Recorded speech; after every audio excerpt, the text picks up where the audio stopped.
Prima volta a Sofia!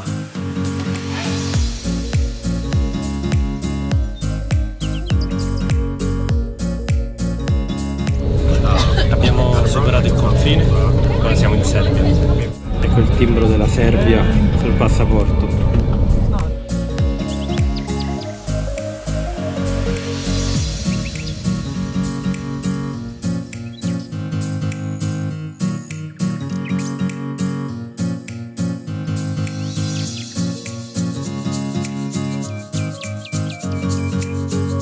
Ho trovato l'obiettivo.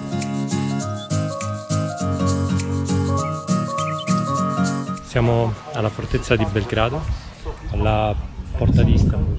Praticamente è strano perché questa collina ci hanno costruito i Celti e poi i Romani una fortezza, ma soprattutto era la zona di confine tra l'impero ottomano, che era da questo lato, e l'impero austro-ungarico, che era dall'altro. E quindi era un posto strategico molto importante.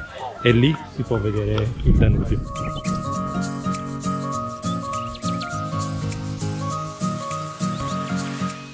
Davvero molto bello qui.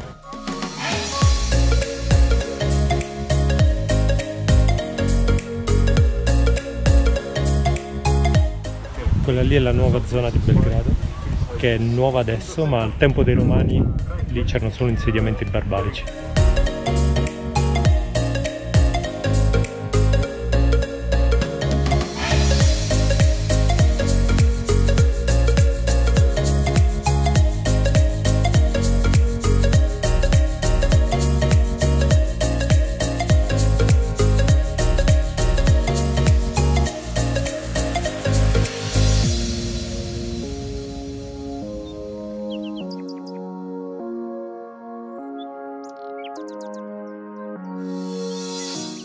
Questa era la chiesa di San Sava. Praticamente è una delle più grandi chiese ortodosse ed è ancora in costruzione.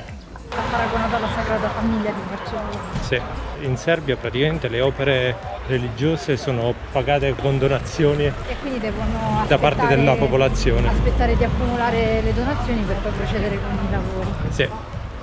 Comunque è bellissima, sotto la cripta è spettacolare, super illuminata. Ed è è una sala da ballo. Sì. È molto tranquilla, molto serena. Sì. Poi è enorme, si vede da lontano, infatti credevamo fosse molto più vicina. Abbiamo calcolato male le distanze. Abbiamo calcolato malissimo le distanze e ora dobbiamo tornare, abbiamo un incontro con gli altri. 40 minuti. Speriamo di farcela.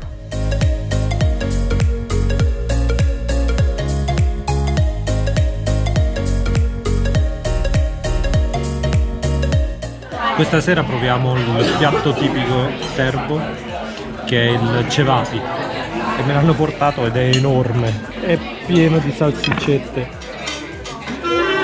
non lo finirò mai.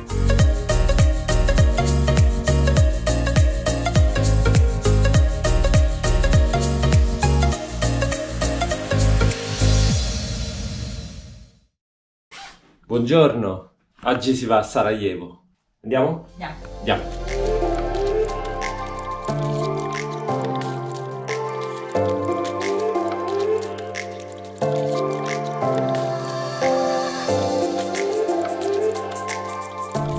Siamo in viaggio verso Sarajevo e è facile trovare mezzi agricoli, camion, anche se in linea d'aria a Belgrado, Sarajevo non è così lontano, ci vorranno 6 ore di pullman.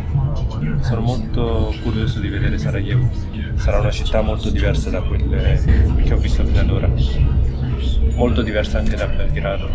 Belgrado alla fine è stata una piacevole scoperta, era ordinata, molto precisa.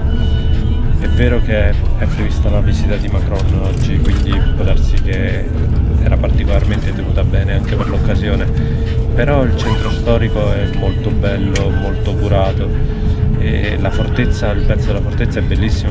Poi la serata l'abbiamo passata in un locale che ci ha consigliato la guida, dove abbiamo mangiato tipico serbo, i cevapi, buono, mi sono piaciuti.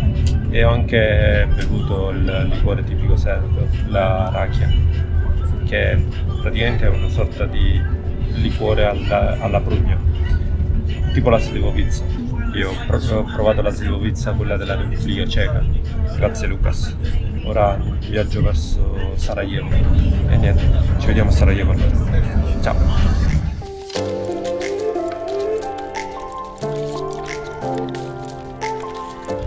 Welcome to Bosnia. E siamo arrivati a Sarajevo ed è molto meglio di quanto mi aspettassi. È davvero diverso, veramente diverso da tutto quanto gli altri.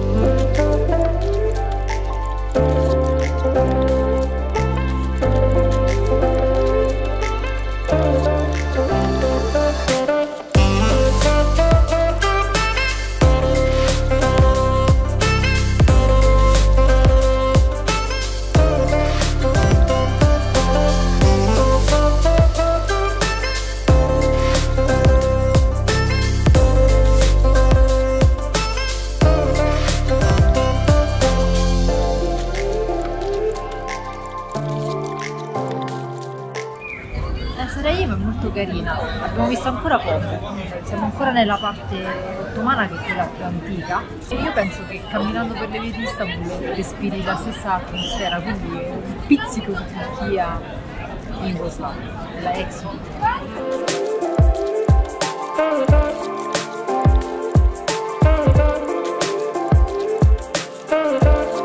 Questo è il ponte dove l'arciduca Francesco Ferdinando e sua moglie Sofia furono assassinati e fu questa la scintilla che fece scoppiare la prima guerra mondiale. Sinceramente pensavo che il ponte fosse più grande.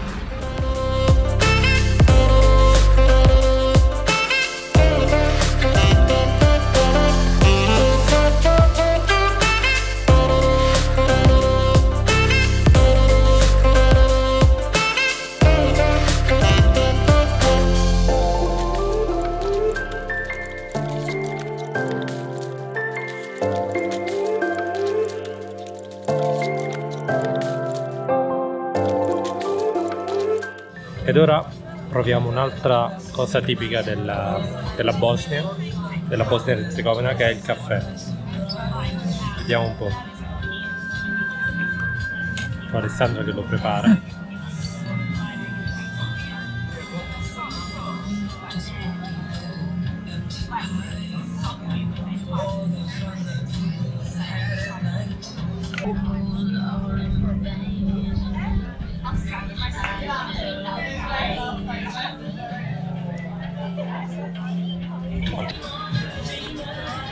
È buono il caffè, è un po' simile a quello turco, quindi lo devi lasciare depositare alla fine, sì. E così la polvere si deposita tutta sul fondo e poi lo sorseggi. All'inizio abbiamo fatto una figuraccia perché ce l'ha portato qua dentro ai contenitori di ottone, no? E quindi non sapevo se andavano fatte in una certa maniera. Depositato per un certo tempo. Alla fine gli ho chiesto come si beve, come si beve. Quello ci ha appena guardato e ha detto metti lo zucchero, una tazzina, versi il caffè e bevi.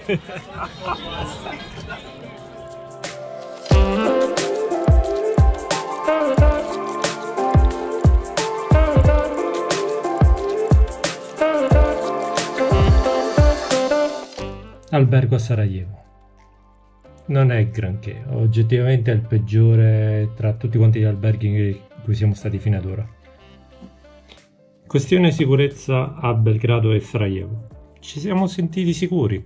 Sarajevo, che era quella che mi preoccupava un pochino di più, è molto simile ad Atene alla fine, soprattutto nella parte centrale, almeno a luglio, perché oggi l'abbiamo visitata ed era pieno di turisti, c'erano poliziotti, c'erano guardie, ma essenzialmente ci siamo sentiti sicuri, nessun problema, nessun dubbio.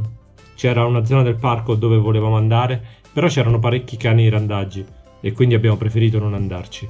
Però erano anche lì perché nei ristoranti intorno abbiamo visto che erano abituati a dargli da mangiare e quindi tendevano a raggrupparsi lì perché aspettavano il cibo.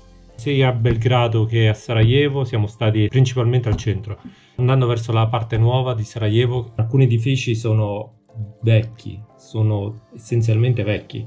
Alcuni hanno anche i fori di proiettile ancora non chiusi, perché evidentemente mancano i soldi. Ecco, non prenderei un albergo troppo fuori, non mi farei a piedi dal centro all'albergo fuori, ma ci sono tante zone di Londra in cui mi sentirei poco sicuro. Quindi alla fine di sicurezza non ci sono problemi. Approvati. Quando siamo arrivati a Sarajevo è stato davvero da impatto, perché praticamente la città vecchia è spettacolare, è tanto diversa e sembrava davvero di stare in Turchia. Ci sono tanti bazar, tante moschee, tanti minareti. Si trasforma però in una più occidentale man mano che continui lungo il corso principale verso il fiume. I bazar un po' si trasformano in bar e ristoranti, le moschee diventano chiese, c'è anche una trasformazione dal punto di vista stradale. Davvero bello, è figo. Si incontrano tante persone diverse, alla fine l'adoro, mi piace molto, straconsigliato. Domani il programma è andare a Mostar la mattina, ci vorranno 3 ore. C'è il ponte che è una delle attrazioni principali della Bosnia. Sicuramente sarà sovraffollato di turisti anche perché è luglio. Poi dopo nel pomeriggio andiamo a Trebinje, ancora in Bosnia, e poi il giorno dopo Dubrovnik. Ora sono stanco, quindi nanna, andiamo a dormire. Ciao, a domani.